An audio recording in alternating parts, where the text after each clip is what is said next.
Yan, long video na lang. Ayan mga kalungso, dito yan sa lugar namin, oh. Ginagawa kasi yung mga iskinita, kaya ngayon, kahit na Sabado talagang gumagawa sila para lang matapos dahil hanggang 20 lang ang kanilang kontrata na gagawin yung mga iskinita dito. Para yung mga barado-baradong mga pipe, diretso na sa pinakamin na kalsada para hindi na iwas baha na talaga. Kaya salamat talaga sa city government ng Marikina. Ayan. Kahit Sabado mga kalungsod, gumagawa yan sila. Ayan. Tatakpan na nila yan. Kaya nagigiling na sila ngayon ng semento.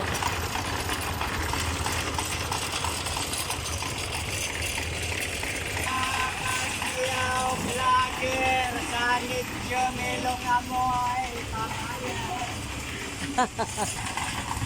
Dumaan yung ating suki na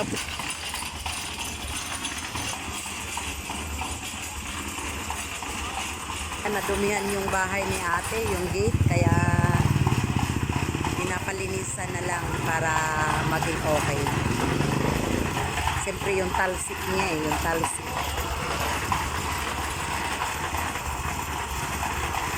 Kasi maiwasan talaga yung talsik. Kaya mabuti naman, mabait naman si ate, kaya pinapalinisan na lang niya.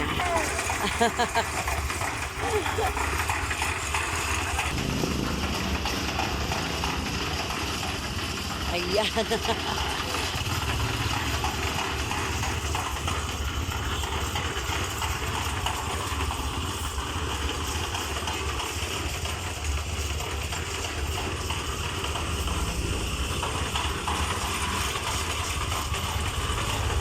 Natapos na to. Ngayon lang abala, pero pag natapos na yan, ang ganda kasi yung mga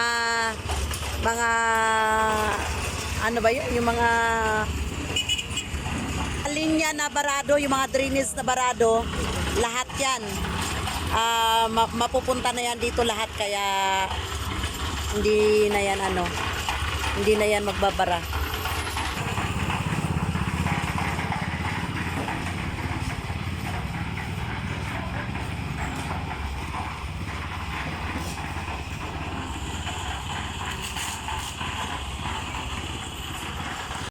So ayan mga kalungsod, ang ganda ng ginawa nila. Lahat na eskinita dito magiging ganito na.